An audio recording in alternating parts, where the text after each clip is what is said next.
Welcome back to the 2 Months Podcast presented by BioSteel. I'm your host, Joshua Marshall.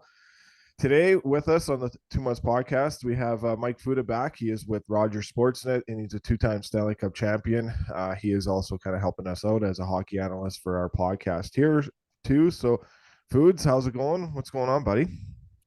It's going okay, Josh. Other than your close encounters of the third guy you got going through.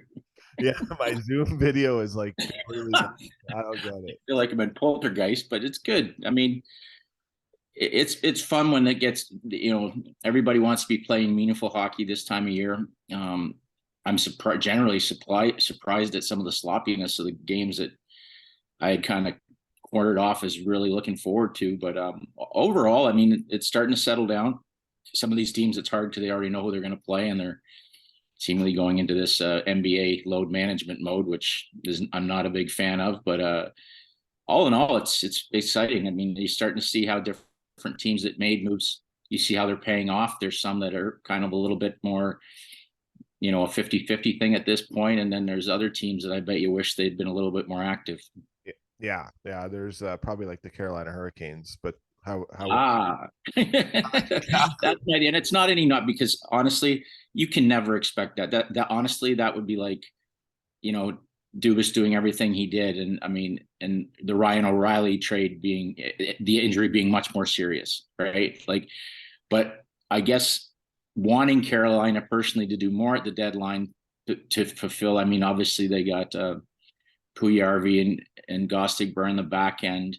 But with the loss of Pacioretty, I just felt having a depth score would really, really help. And I know that I think they were trying pretty hard to get the kid out of San Jose there. But bottom line is you lose your best player like a week later, and now you're chasing it. Now, Radia, they'll never stop working. I mean, they went in there and handed the Rangers a huge loss the other night. I mean, their work ethic's never going to be questioned.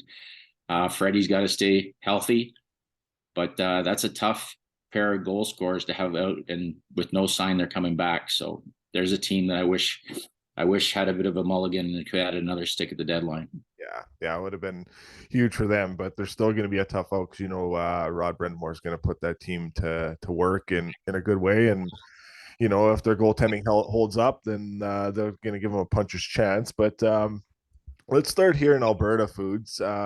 We'll talk about our friends here on the Calgary Flames, and Calgary Flames report is sponsored by Marlou Barbershop in Calgary. Nick and his team do an amazing job there. They cut the hair for all the Flame players, and Toffoli was in there the other day. So a good friend of yours, Foods, and friend of the pod. And Toff was on a podcast in LA the other day. The Empty Netters just kind of played that clip for you before we hit record. Kind of your thoughts on like Daryl Sutter as the coach and kind of what we've been seeing of the team as of late. And I want to believe that all those players love him and he means a lot to them and they want to play for him. But where are you at with the Flames in a big game tonight against the Vegas Golden Knights?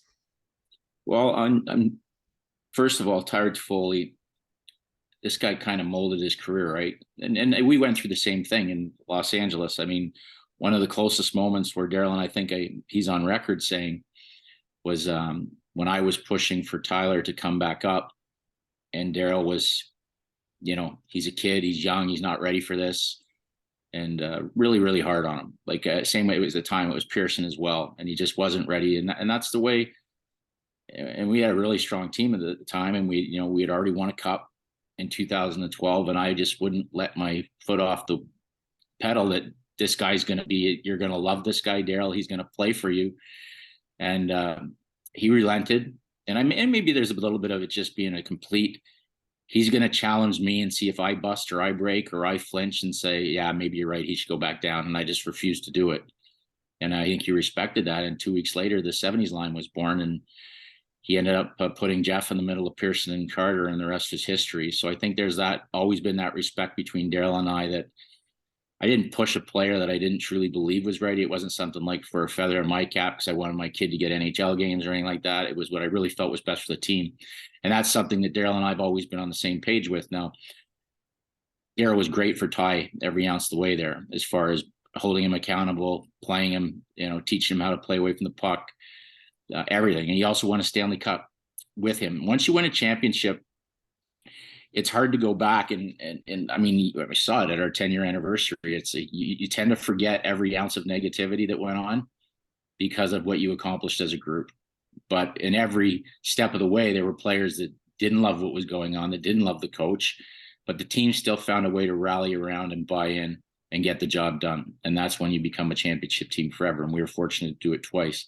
So for Ty to come back as a young man instead of a young boy, or a young Jan, what a young boy, he was like 19 or 21 or something. Now the man, he's married, he's grown up, he's been traded a few times. Now he comes back to Daryl Sutter. He's got a whole different book on this guy than the other guys in the room, right? Because even though Luch knows him, Luch never won with him, right? There's mutual respect, but he was never part of that thing, right? Trevor Lewis and Ty are the two that have won with him, and understand the push behind some of the stuff that goes on internally, externally, behind some of the interviews.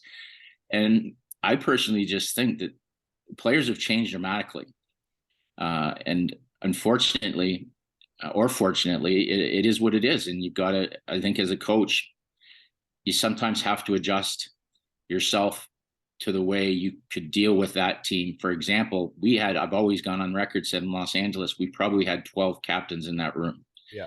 You know, you could list them, like the Stoleys, the Greeners, the Mike Richards, you know, all the regular suspects. And I don't want to miss anybody, but it was that Justin Williams, Jeff Carter, Jonathan Quick. So now you flip forward.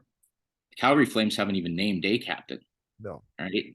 So it's not, and there's not that there's some solid leaders in there. I obviously love the way Lindy plays. I love the way I love Kadri. I mean, there's some great, tough. But Tanev, there's some great guys, but it's an adjustment to have all of a sudden guys come in, i.e. Huberdeau, and have to play for him, because he's very true to his methods, very true to his ways. And it's got to be tough on a player that doesn't have that or hasn't seen that before. And it's not something that you want to, like last year's group kind of got to was it Goudreau and Tkachuk kind of got a short glimpse of it before they got a full season of it. Yeah. To just come in at the last minute and it can be overwhelming. And I think there's got to give and take on both sides, because this team, I thought Brad Treliving did a great job again, considering what they lost, to put some really, you know, statistical wise and person wise in place that this team should have been rated. I had him pushing to win the Pacific, and it's just been between inconsistencies, 1-goal losses, never really knowing what's coming out of the gate. It looks great coming out of the gate. It usually gets a lot of shots and doesn't score a lot of goals, but Markstrom hasn't been himself on a consistent basis. When he's on, it's a completely different team. But it's like one of those things, it's like an orchestra that you just can't get you can't get the drums playing with the trumpets. And then when the drums and the harness start going, the guy with the violin breaks a leg. It's like, it's all over the map, and the song just doesn't, and very seldom do we see what this team should look like. And if maybe this is what this team should look like. But I keep saying they're not out of it, but it's just because I call it kind of like a stationary bike race. Like, it's like Winnipeg hasn't really taken off on anybody, and they're still sitting there. And now Nashville somehow fell into the equation, but I wouldn't be too concerned about them. I still think it's going to be Calgary or Winnipeg, and Seattle doesn't seem to want to come back to the pack the way I thought they would. Good for them. Yeah. That's sometimes when you're playing with the house money, that's the way you play. But it's been frustrating, I'll be honest. I mean, I hope Tanev's back soon. But the thing is, when you really look at teams around the league and you can't really even look at Calgary and say, I know Killington's been out and stuff and Stone, but you can't even say they've just been decimated by injuries the way some of these other teams have been decimated by injuries and found ways to survive. So it's a tough one. I'd like to see them in for, I'd like to see them in. Well, there's a lot of friends there, right? There's a lot of. Well, I mean, it's just anybody. It's not. It starts at the top. I mean, one of my best friends in the game is the general manager, Brad Treliving, right? So I obviously want to see him succeed. I mean, I know what they've gone through there with Chris Snow, and God, would I love to see, Chris Snow get a chance to be a part of that kind of celebration, long playoff run with all the pain and suffering he's gone through. And then, obviously Toff's there, Louis there, Luch is there. And these guys, you want to see them, as their careers get on, and now you want to see them win a Stanley Cup, and Daryl, of course. Yeah. But it's just something seems either the message is not getting through, and then I can see where some people are offended with some of the press conferences, and it just seems that there's so many people. I would hope, because it doesn't look like a team that quits, like that is quit on. Like, I mean, they're not. But sometimes with LA, we won in spite of being pissed off at Daryl, and this team hasn't really got that depth of leadership core to pull that off. When sometimes the coach rallies the troops to play hard, get pissed off at me, prove me wrong, and it just goes the other direction. So I'd love to see them find a way to get in, but this one's been a mystery to me. If I was a betting man right now, I'd be living in an igloo with all the times I've been wrong about when I thought Calgary had turned the corner and when they were going to come out of the gate, and look at this team, here they come. But hopefully they can get healthy and kick some tires down the stretch here. Like, this is a big stretch of games for them here. Huge. What do you make of the outside noise of the Kadri via Sutter situation here? Because it doesn't seem like, like I know Elliot was on his podcast and he kind of talked about what he talked about, but a lot of people, in talking to Elliot the day after his podcast came out, like, he's like, that's not what I said. I didn't say they got into a fight. I don't know why people said that they got into a fight and how people interpreted that to saying they got into an argument or a fight, whatever.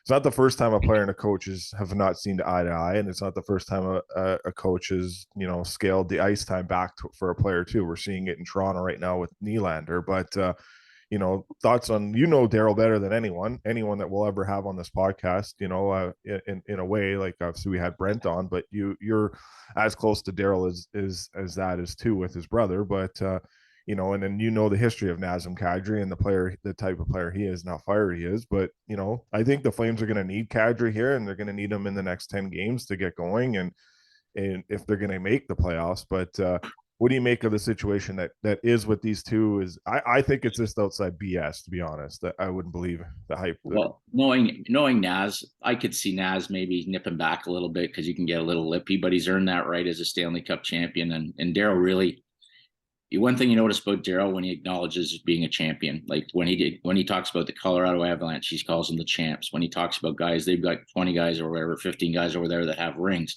So clearly he would love that fact about Naz and the fact how hard he works. I just think it's an adjustment. Every team comes from different coach, and Daryl Sutter is like no other coach. Like, I still remember Luch and Ty telling the guys, like, you guys have no idea what you're getting yourself into here, meaning they haven't seen this before. But I think there has to be adjustments made on both sides. The hard thing is when you come in, and I guess you'd have to jump Huberdeau, Uyghur, and Naz into this situation. Is not only did they come into the city, they came in and signed real long extensions, right, for a lot of money. Yep. Right. So it's not, you hope it doesn't get one of those points that, and Tree, he re-upped Daryl. So I believe after the season, Daryl has 2 more years, making like $4 million a year or something. So you got to get on the same page. Like, we can speculate who said what or who said this or who said what. The bottom line is they're not playing like a functional team that look like they enjoy themselves on a nightly basis. And that sees itself. I mean, even when you see when a goal goes in on their net, I look at the body language of defensemen that are really good National Hockey League defensemen, rolling their eyes and putting their heads up in the air, like, what's going on here? Like, and you got to be on the same page when you're playing the National Hockey League, and Daryl's big on that kind of stuff. He doesn't call it. He wants you to check. He wants you to check. He doesn't like people and check as a team and play hard and have an identity. And it's funny, like, I just think this team still has so much more, but there's so obviously that there's some internal chemistry off. And I mean, you get to this type of year and, one of their best leaders, is obviously you find Luch, there's got to be something going there. One of the guys that you would count on for your veteran leadership, he's being scratched.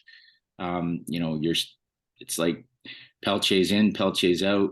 And he's obviously trying to push a lot of buttons. The one thing I know about Daryl is there's no, like, until there's an X or an asterisk saying you're out, he's going to run who he thinks the best team out there every night. There's not going to be an ounce of quit.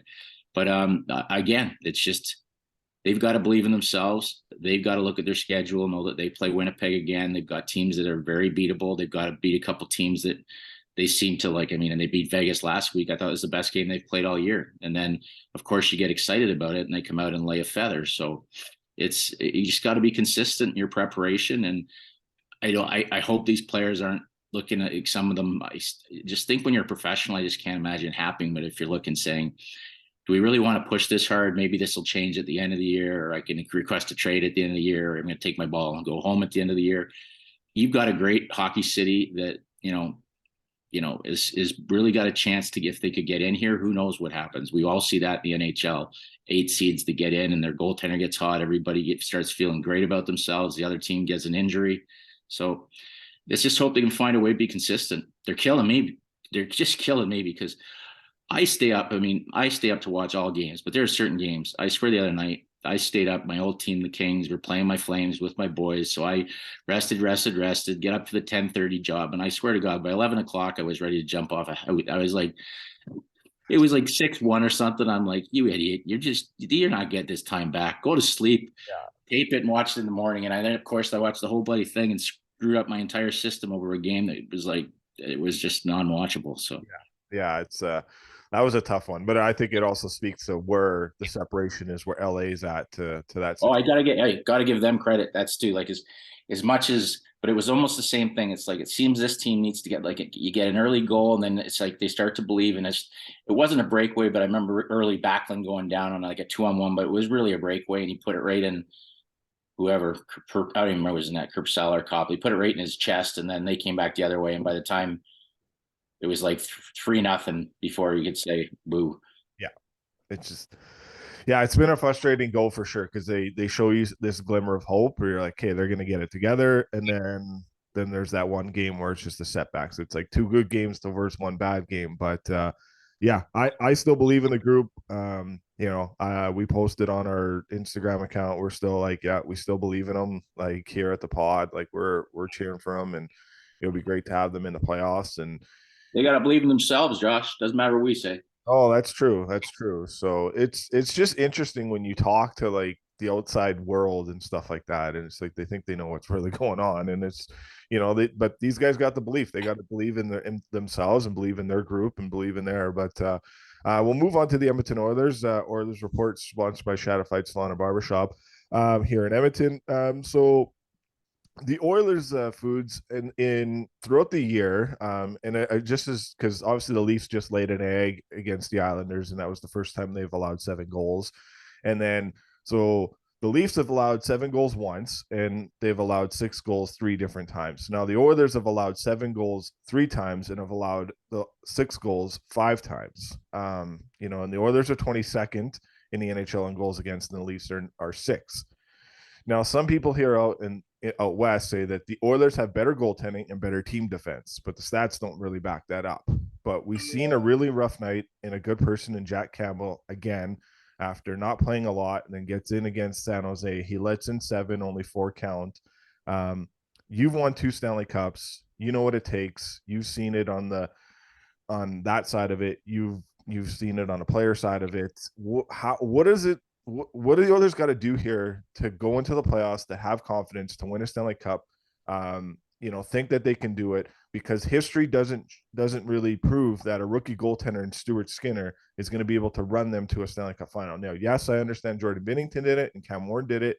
Those are probably the last 2 guys that really have done it, but history shows that's a lot of pressure to put on a goaltender. So where are you at with the Oilers? Where's your level of concern? I know it's always a hot topic, but do you believe in this group going forward into a deep run?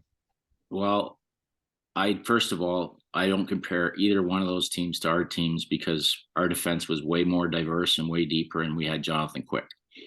Okay, so that's, I'm not being, I just like, so there was no goaltending controversy when we were winning our cups. We had the best goalie in the world, and he played that way. I love the fact that Edmonton, I mean, so much better than it's like Nashville's like a little hidden pocket where a guy's good, but this Ekholm has been just fabulous. Like, arguably, Arguably the most valuable to that particular team pickup at the deadline so far, the way he's fit in to stabilize the back end. But it terrifies me. I mean, everybody knows what they're capable of doing. It kind of Kane came back at the same time, so it was like a trade deadline acquisition because he'd been out so long.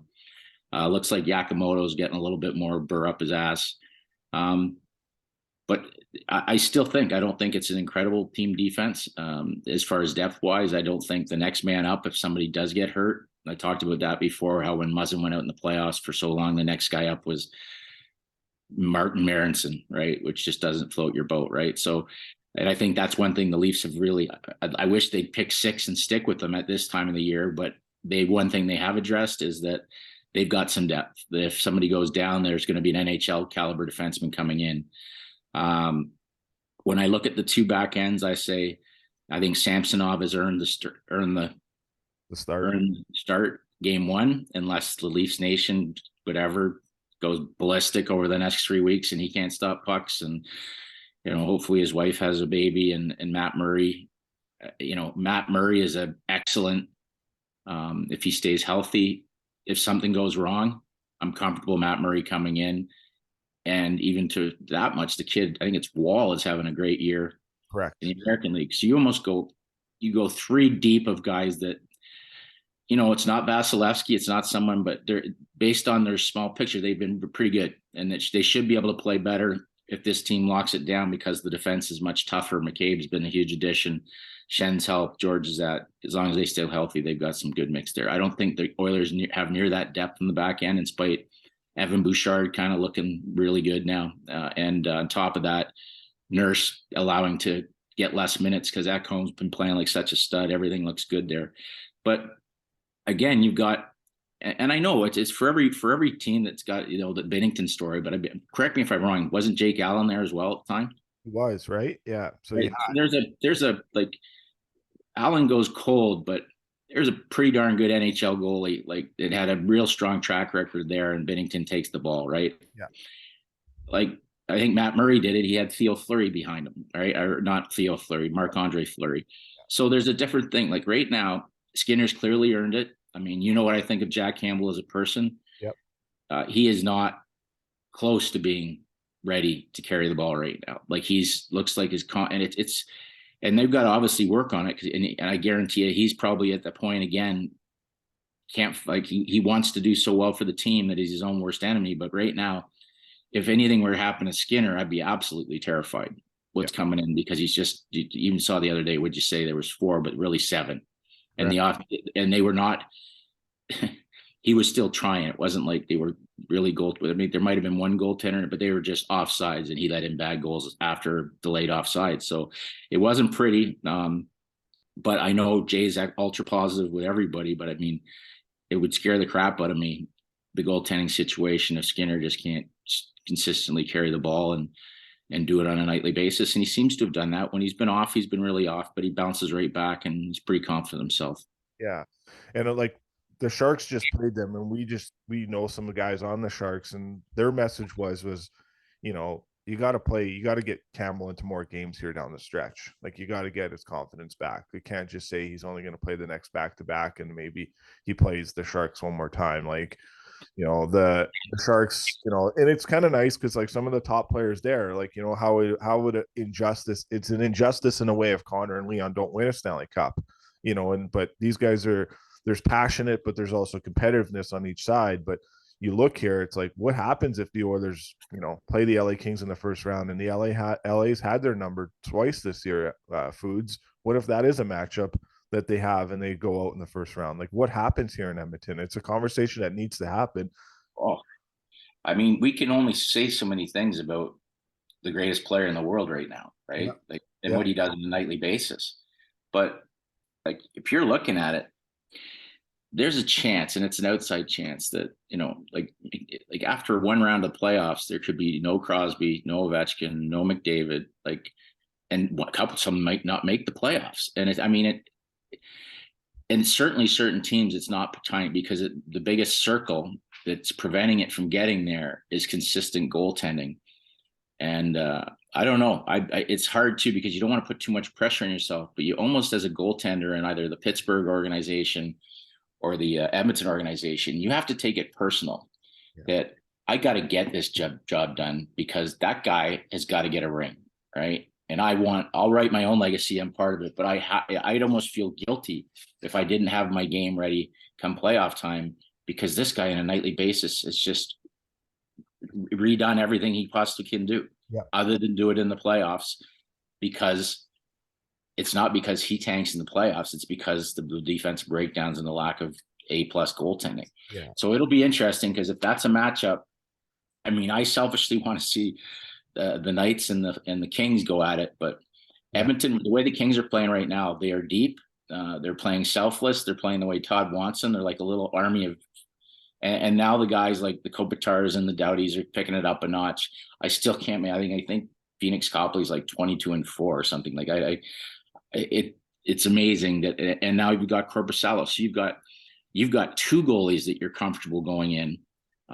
It's not like right now, we were talking about this in Sportsnet the other day. It's one thing like, okay, Tampa knows Vasilevsky's going in, right? They also know if Vasilevsky's out, they're in trouble. They're pretty much because Elliott's the drop up. But some of these teams, like at least the Leafs now put themselves in a situation. It's not ideal. They got two decent swings right now. Jack isn't an option until he gets his game going here. Correct. And these other teams, like now LA's got two swings, two different options. Now Vegas is going to have Quick and Thompson, so there's different teams that have different looks if one guy's falters. But if you don't have that if your number one guy isn't simply world class and you don't have anything behind him, that's a tough one to take. Yeah. And I can't even fathom if this team goes out early, what's going to happen? I mean, what's going to happen? Because you said it, but surely they've finally addressed the defense thing at the trade deadline, but they're one injury away from being depleted on that back end, though. 100%. And they're also have it, right? $5 million in cap space wrapped up in a guy that's sitting on the bench with a ball cap on for the next 4 years. Correct. Yeah. It's, and Skinner's got his contract. He got his contract extension this year. So, he's got a 3-year extension just under around, I think, 2.65. So, but yeah, it's not feasible to have a backup goaltender like that in that situation. It'll be a fascinating situation to watch. Like, what Connor's done this year has been unreal. What he did last night, it's just the encore of great performance after great performance, and the depth's there, the scoring's there. But we saw it last year with the Florida Panthers, who are the number one scoring team in the NHL, and they got eliminated in the second round and got swept against Tampa Bay Lightning. And just because you score the most amount of goals, you got to be able to clean up your back end too. So I don't know. It'll be interesting to watch. So what do you make of the Penguins right now? Obviously Jeff Merrick was talking about on his show, and I know you and Matt Marchese you were on with him yesterday. But what do you kind of make of the Penguins? Great win last night against a really good Colorado Avalanche team. It's when they're really good, and when they're really bad, they're really bad. You kind of touched on it earlier with the goaltending, but their back end's depleted. Petrie hasn't been the player that we would see, but what's your make? Obviously, a former two-time Stanley Cup champion, Jeff Carter, get 2 goals last night too in a big win. Happy for Carts. I mean, I guess he's been taking a lot of heat, as a bunch of people have, and it's probably more for what his contract. I mean, he got a pretty good chunk of change for like guys getting. I don't know exactly what it is, but I know there's certain guys at that stage of their career, and Carts is still he's such an incredible athlete, but usually guys at that stage they're coming in around the 851 million number. And I think he got 3 million in term or something. It might've been more than that. And he's been really good and he's still in great shape. But when you get those numbers, with it comes production, right? And it was nice to see him get those goals last night. I don't think he's really I don't think he's the biggest issue. I think you've got a team that made a decision to sign their core back at pretty huge money. And, it wasn't like, okay, Boston comes back and Bergeron takes, what does he take? 1.5 did he take? Yeah, he took 1.5. Yeah. Krejci comes back, takes 1. Yeah. Okay. Malkin comes back. What did he take? He took 6. So 6 in term. Yeah. Letang comes back. He takes what? 7 in term. He was just under 7. Yeah. and then And I mean, these guys are all Hall of Famers, but when you could make an argument that you wouldn't trade Bergeron, Krejci. It's not far off saying for Malkin and Letang. Like it's not a crazy trade. I mean, it probably Pittsburgh you'd have to give a little bit more. Yeah. But it's like so. But the dollar amount that allows the Boston Bruins to do other things and make their team better, to be able to add. You think about the season they have that they can now add Orlov and Bertuzzi and guys like Hathaway, guys you're adding at the deadline to a team that's about to break the most wins, and really Pittsburgh couldn't really add because of their contract situation. And then they've got guys that have been banged up, as you said, like Dumoulin he's been their top guy defensively for years. He's struggled to stay healthy this year. And the biggest one for me that I just can't figure out, because usually guys, when they're maybe that's why he's struggling with consistency, because he was very good last night, as was Jerry, right? Because he's kind of had it. Like, I know when Hex and Berkey went in there, their initial thing was, we probably got to go find ourselves a goalie. And then he just won him over, right? He was really good. So, hey, this guy's way better than he thought he was. And then just when you start to sleep well at night, some stuff creeps back in that doesn't make you feel so warm and fuzzy when you're going to bed thinking about that position. And he's been wildly inconsistent, and he's a UFA. So usually guys like that, knowing what's online, find ways to get it done. And hopefully he's another one that should just be looking across at the way Sidney Crosby's been playing on a nightly basis and saying, I got to find a way to keep pucks out of our net and get this guy in the playoffs, because, man, is he bringing every night. And hopefully they rally around it. They need to get healthy on the back end as well. But the games I've seen, even when they're missing some D, goaltending has been really suspect. Yeah, it has been. It's been up and down. And if they can somehow clean that up.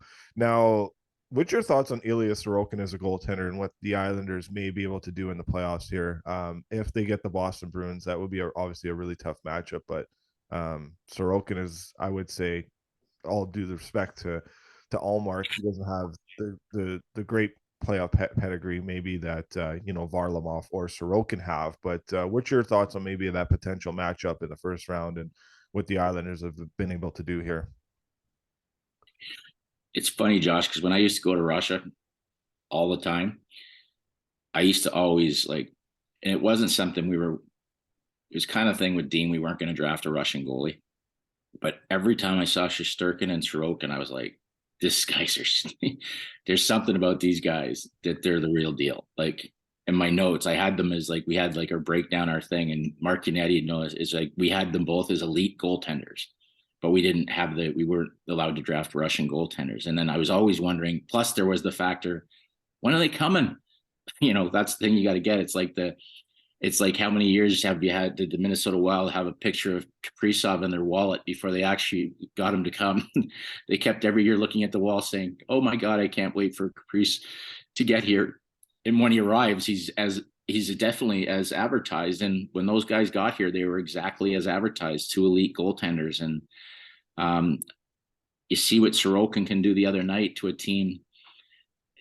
The Leafs right now are same thing. I think I'm really interested in seeing the Leafs tonight. And it won't matter what happens, but I just, they got it handed to him the other night. And Sorokin kind of early made a couple saves that just kind of nailed the door shut. And then they got sloppy, and then it just snowballed.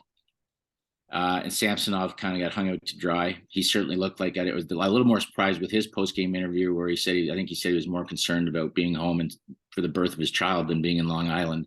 Yeah. Which kind of was an iffy. I was a little surprised that was even an issue, if he should have been left at home just to. They did it with Luke Shen, right? So it was a bit shocking maybe that. Yeah. And I don't know because those ones you can kind of make up your version based on what you think is a fact, and who knows. But the fact that he brought it up in the post-game scrum that he was more concerned about the birth of his child than the game in Long Island kind of brings light to it, right? And Kyle Dubas they've notoriously great at that kind of thing, is family first. Yeah. But it's just a unique one, because I've been really big on Islanders look really, really good, and that's without Barzell. No, that's the one guy that I hadn't checked to see if he's got a chance to come back later or if he's done for the year. He's still not Um, skating right now, as far as I know. well, that would be one of those Yeah. gotcha moments if they get him back and they're on a roll, because I do think Sorokin has the ability to steal a series, and the Islanders just come at you like just hacking. It's like watching one of those like bunch of Pac-Man on Fort. It's just da da da da da. I don't know what the hell. I'm glad Matt Martin didn't punch, but I'm still trying to figure out what Akari was doing. Yeah. I think it was probably because of the hit from behind early, like which seemed like a month earlier at that point of the game. But in an 8-2 game, to say, okay, I'm going to let you. It just was a weird look. I Yeah. mean, and I give Akari total whatever. Good for you for standing up and taking your what wasn't even turned out to be lumps, but it just looked really weird. Thank God Matt Martin didn't keep punching. But anyways, Yeah. and I don't think that's tough. I mean, that doesn't look like your beliefs. They have, I don't know, they're different type of toughness they show it. It's like their toughness is kind of the resilience that you can go after them and they're going to kill you in the power play. They're going to play hard. You know, McCabe and Giordano, Shen are going to provide some more cross checks and grit on the back end. But some of the stuff up front, it's just, I shake my head with stuff like that. Yeah. Yeah. It'll be, I don't know. Like, obviously, I think Simmer needs to get in. You know, I know he played it the other night, but I think they need to find a way to inject him a little bit more into the lineup. But But Josh, now it's like I talked to him, and this guy is, you know, my feelings are with him. It's really hard for a player. It's not mentally to like he goes into the Ottawa game, and it's obviously, you know, I've been sitting on the shelf or skating with the Marlies. Do I just fight Austin Watson? He's not afraid of anybody. no, no. But physically, it's so hard to get your body in. If you've got no reps playing at that league, you know, and when you play whatever 6-7 minutes. It's hard to. It's not just to go on and take the fight. He'd do that in a heartbeat because he wants this team to win. He wants Toronto. He wants to be a part of a Stanley Cup champion. But physically, it's hard to keep your body in tune to play at that level when you really You play haven't had any once a opportunity to month. do that. Yeah. You only get the once a month kind of situation. So There we go. yeah, yeah. The dog's getting in the picture here, so he's trying to find a way to sit down by a little pup. But yeah, and it'll be interesting to kind of follow that situation for the Leafs and what happens there. Obviously, a lot of pressure, but you know the Tampa Bay Lightning are going into the playoffs with the best goaltender in the NHL, and Well, I know that I love like there's so many players that I've become close with other than I mean the guys that I'm already like obviously the Jordanos and the Muzzins and the Simmons, the guys that I've you know they've been a part of my entire existence. But you know, John Tavares, I mean, that was kind of what I shoved up at the Islander game there. Like Tavares played from the under 17s. I mean, I've got some of these guys like Ryan O'Reilly. It's just hard sometimes to watch when like that's Tavares going back in Long Island, right? Your team's there's got to be something there that just we're not going to let her. It's like it'll be there's certain games it just tells you something about your team the way they and it's not that they clearly care about each other. I mean, Mitch Marner's having an MVP type season, but it's that there's certain games you don't expect that you have in the current. It'd be like for me, like if the Vegas Golden Knights when I think it's April the 6th when the LA Kings come in. yeah, Okay, you know you got to have a big game for Quickie, right? 100%. It's that mental thing. You got a franchise player, you got your old team coming in.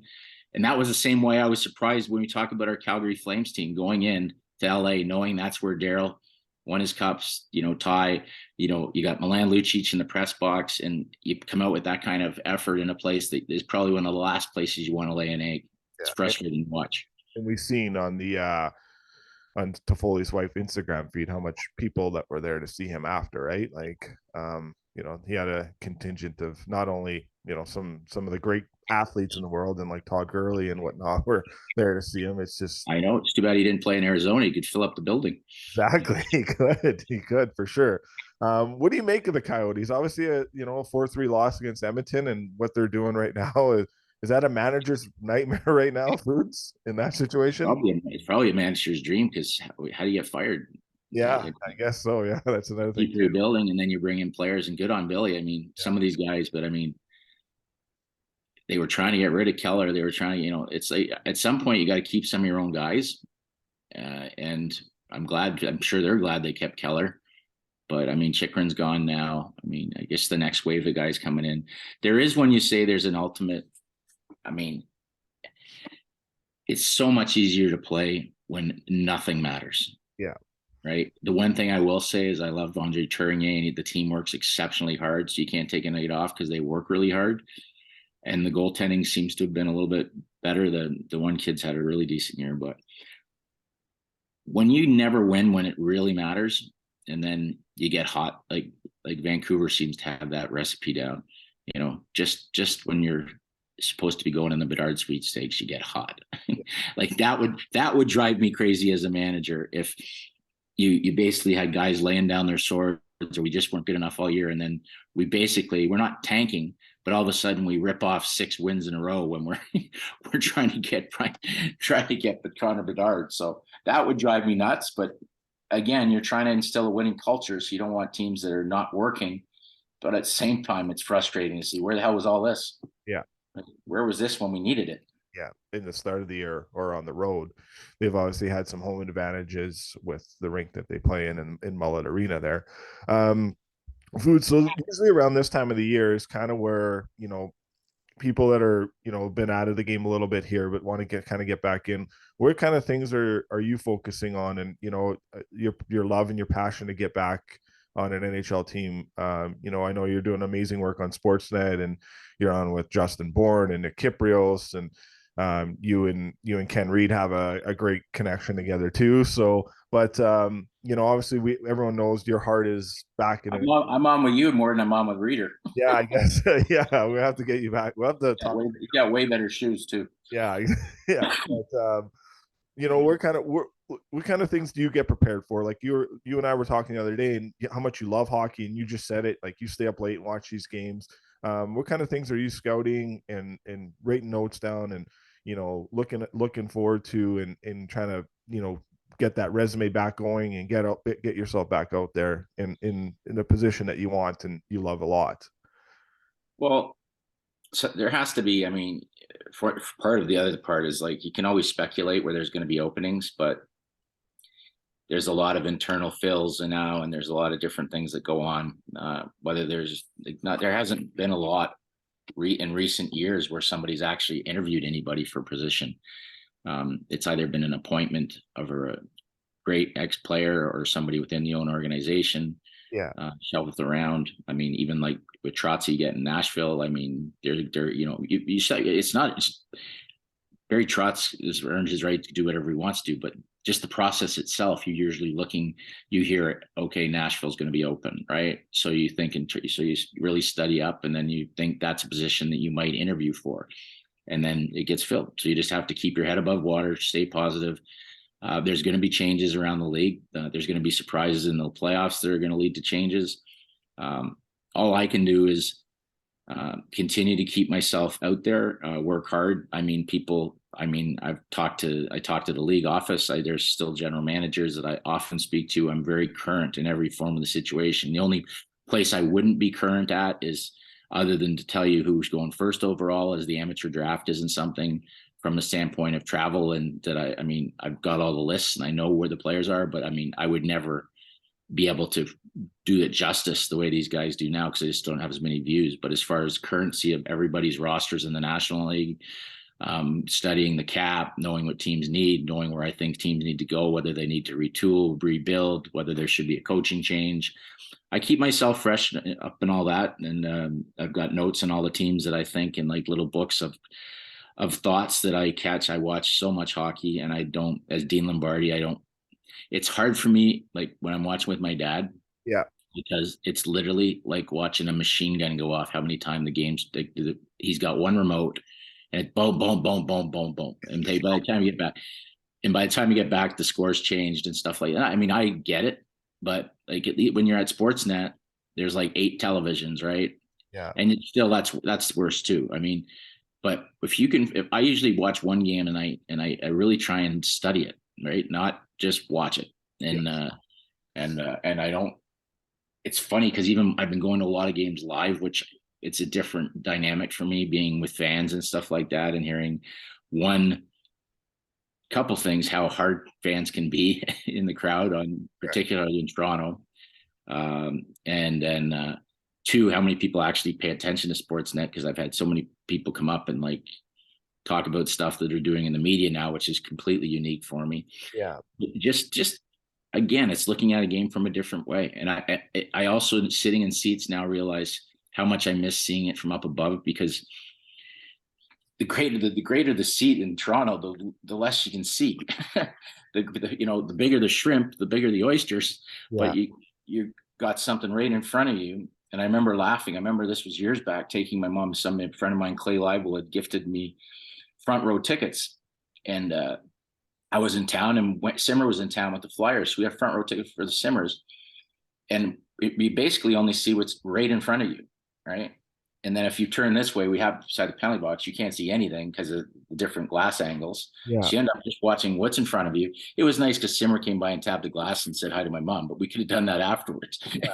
You end up just watching the game on television upstairs, which is it doesn't take away the joy of being that close to the environment of a game. But I've always said there's two. One, I always said it hurts pro. It always hurt pro scouting if you go sometimes when you watch pro scouts, because there's a big argument in Tom Dundon and that video, you can get everything done without having to get on a plane or go to a live game.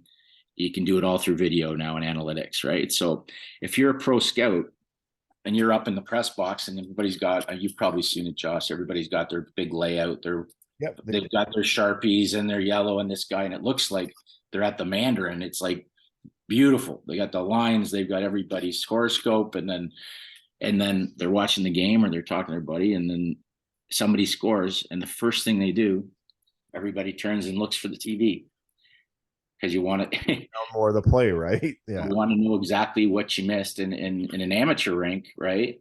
Yeah.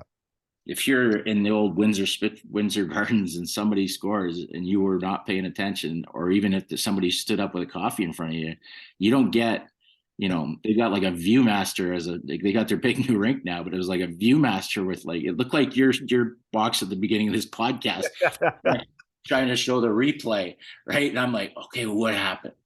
What did Nemish? I still remember the one goal, trying to figure out. You don't have that ability to have 8 different takes of it on a television set, and that's why for pro scouting, they've got to really. Is it harder to be a pro scout, or is it harder to be an amateur scout? Harder to be an amateur scout, 100%. Yeah, 100%. You got to and this is no knock. There's some great pro scouts, and it needs to be done. But there's two things. One, it's a much more defined product. It's a much more. You've got a lot more access to find out, to peel back the onion on what the player, whether he's already had some problems with a team or what he's done as a team. It's a more succinct, this is the one position we need. This is what we're looking for. You've got the best video ever on anybody, because you've got NHL's caliber and they're great now. Whereas some places you still you ask for a tape on a kid from Europe or the USHL and it comes back and it's like the Blair Witch Project. You're trying to find the guy and you're like, where is he, and stuff like that. So again, they're both necessary, but I used to laugh because I was all amateur. Then I go to the pro game and the guys are down, they're having the meal, and it's like, it's a nice meal. They're all dressed and they go up in the nice press box, and it's a cleaner lifestyle, but it's a necessary lifestyle, and they work so hard at it. That's the thing apart. But I do see where there's certain amount of would be trepidation on an owner when you look at, and it happens in the amateur stuff too. And that was one of Dean Lombardi's rules, is you had to stay to the buzzer, right? Because, and he made it easy on us, because he said, you need to do at least one personal report. You have to go down and meet one kid after every game as an amateur. So it was out of your head, that thing that, if you watch pros or even some of the amateurs, it's like with the 2 minutes left or 2.5 minutes, it's like someone pulled a fire drill, and then the scouts are gone. Everybody. Yeah. So in a lot of positions, you're missing the most important part of the game. I know in NHL rinks, they say it's because there's always a reason you can cover up while you're leaving. But in Dean Lombardi's case, he just took it right out of it wasn't an option to leave early. It was a fireable offense if you did it, because you had to go down and meet a player. So you never had that, I got early hit my feeling like if this guy scores an empty net or we're all running out, like there's a tidal wave coming. And then you see 50 or 60 Blacks trench coats just Yeah. I gotta tell you a funny story because I saw your dog there, and Yeah. you talked about Jeff Carter. So at trade deadline, this is something that I learned at trade deadline. So I'm really close with all the players, right? Especially the ones that I've had in the Ontario Hockey League when they're young, and dogs are a really big thing with most of the guys. Like Toff. I mean, he lost Yeah. Dodgy there, and they all have their dogs. And at trade deadline, I'm out. We're kind of finished our work, and I'm going out for a jog on the Strand, and like this pretty much supermodel is like jogging towards me, and I'm like, and she's got her dog, right? And I'm kind of like, this God, I love LA. Yeah. And she stops, and I'm like, okay, do I have like mustard on my chin or something? And Exactly. she's like, Mr. Futa, you're with the Kings, aren't you? And I'm like, yes, I'm with the Kings. And she goes, I have a question for you. We have, you see my dog and stuff. I've just moved in, and you guys I'd heard that the Kings have great dog sitters. And I'm like, absolutely. We have incredible dog sitters. Why don't you give me your number and I'll look into that for you? Yeah. Yeah. And so I do that. And of course, I'm still like, holy smokes, change numbers. She goes on her way. And I'm like, okay, there's got to be a hidden camera somewhere. That was something special. Yeah. But right away, I called Jeff Carter because he's the guy that's in charge of the dog sitting. Yeah. And he answers the phone. And I'm like, hey, Carts, Futes. And there's silence. And I'm like, and there's silence. And then I hear his wife, is that Futes? And there's more silence. He goes, what's wrong? What's up, Futes? And I go, yeah. What's the name of your dog, sir? And he almost died. Oh. You're in senior management. You don't ever call me on trade deadline day. Yeah. About anything. Yeah. And I'm like, wow, thanks, Kurtz. Anyway, can I get the dog sitter's number? But it was a lesson learned in management. Don't call on trade deadline day. Do not call any player on trade deadline day.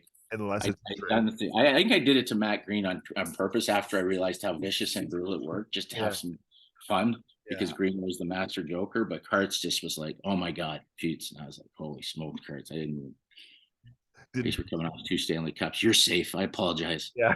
Yeah. Don't worry. You're okay. Yeah. Yeah. He's I feel bad for him because he kind of took a beating yesterday with Matt Marchese's show with Josh Yohe. And I don't know if you listened to that interview. I was like, yeah, Josh Yohe works for the Athletic that covers the Penguins. Kind of did. What'd they say? He just said he's the reason why they're not doing good, and he doesn't understand why Sullivan puts him in defensive zone faceoffs, and he hasn't done anything for the team. I actually kind of loved it because then he went out and scored 2 goals that night. Not like Carter would have listened to that interview, but it's amazing how many of these guys listen to stuff though. Yeah, and if they don't, their parents do, especially in the Toronto, and then their parents tell their kids. Yeah, what's your take on that? Or I don't like it at all. I mean, I went through it in junior, and it was probably good for me. It's like same thing. You build it's like when I was in Owen Sound, there was this thing called electric ice, and it was like your fan rumor mill. Like, after every game they'd talk about stuff, and for some reason my parents got on it. I started on it, and there was a guy named CHL Watcher, great name. You can tell a guy when he's by his name. I'm a CHL Watcher. Like, I'm Mike Futa, right? These guys all got nicknames like, Scotty Bowman's X or whatever. And I'm like, you listen, and this guy would just rip me, right? And then I just canceled the site, right? Because it was getting to the point. I wanted to know who it was. I knew he was in the building. It's in Owen Sound, so it's not like I can't find him. I was more like on a CSI mission to find out who is this prick that rips me apart nightly basis when I'm working my ass off here in Owen Sound. Yeah. And then my parents, of course, my dad, I'd call it, how are you doing? I'm doing great. Well, that's not what CHL Watcher said last night. Yeah. So my parents would just, and then now again, I'm like, he's at it. I'm like, so I would get adamant that you guys don't understand. This doesn't do me any good. I have to block that stuff out. This is my area of growth and mental toughness. That guy's never going to apply for my job. I have the job that he dreamt of, and I just have to work hard. And I'm going to take criticism, but I mean, I'm not going to go on a website to look at something And in the same token, the guy that whatever, whose name CHL Watcher 2 says, we've got the best executive in the world, Mike Futa. And then the next guy says, no, he sucks. Like, you can't lose sleep over stuff like that. So you can't want the compliments and dread the negativity, but it was good to get that just out of my system early, that you got to have thick skin. That doesn't matter. I'm respectful with any fan that I've ever met. I mean, I've met some people that are less than friendly, and I mean, you got to let stuff that roll. But I mean, now that you're in the National Hockey League, of course, when you're it's the same thing. It's just a bigger. I mean, obviously, I was only in Los Angeles, but it got down there when we got good. It was we were under the telescope, under the microscope. Now Toronto's a different animal altogether. Yeah. But I think it's any kind of executive that would go on some chat board or something. And I have heard different stories about guys going under code names or owners going under code names, whatever. Yeah. But if you go on there and think any of that is going to feel the pulse of your organization or what we should do, because I just read this on a website or something, and a lot of and you got 100 likes or something like that, then you got serious issues about, well, you shouldn't be in the professional sports industry anyways, because again, you got it. That's part of what we talk about, Josh, about if you've paid your dues, and I believe at every step, I coached, we won, managed, won, did the Hockey Canada, won, scouted with United, won a cup, assistant general manager, won a cup.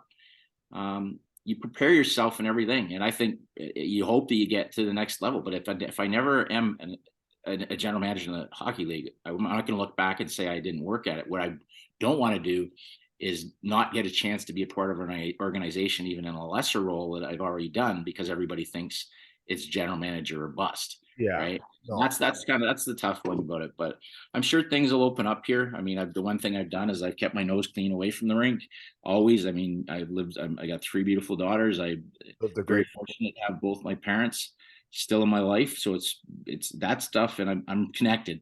I am really connected in the sports industry, and it'll come around. I've got a good feeling about it. You don't like to see people lose their jobs for openings come available, but sometimes people just don't deserve to keep their jobs. Yeah, it's professional sports. It is, and that's true. I remember just in August here in Red Deer at the Helenka Gretzky Cup, I was just a quick chat with George McPhee, and just kind of a little bit about that. And he had said this in an interview before, and I wanted to kind of double down and just ask him, but along the lines of, if I listen to what the fans are saying, then I'm going to become a fan.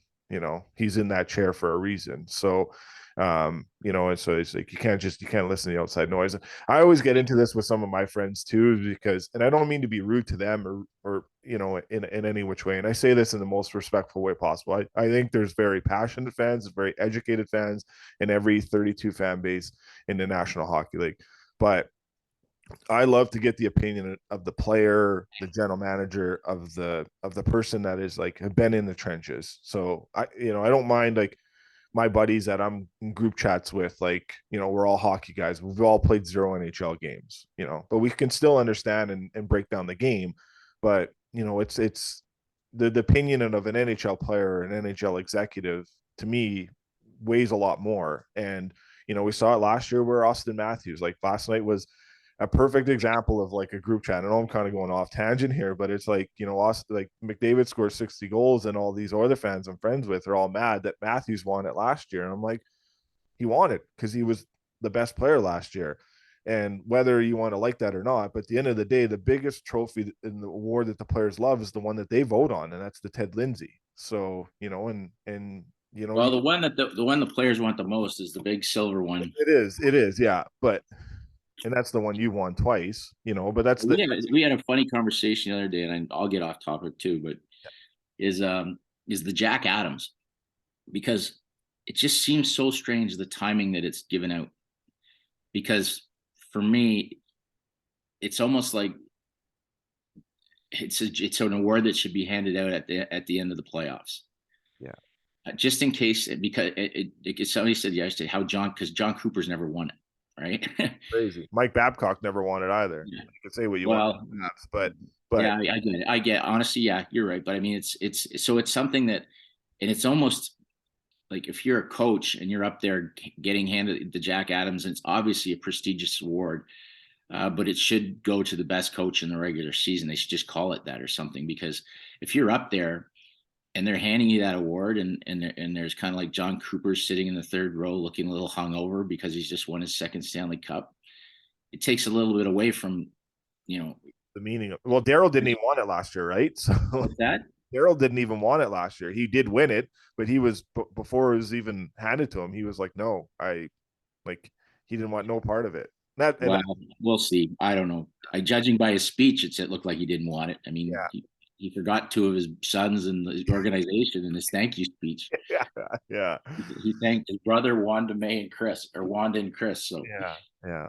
but I get it, and I can see that. But it's like, it's obviously it's a huge feather in your cap, because, and I'm not saying the Bolshe Award, because it's a very worthy award, but I just think the Jack Adams should be awarded to the best coach in the regular season.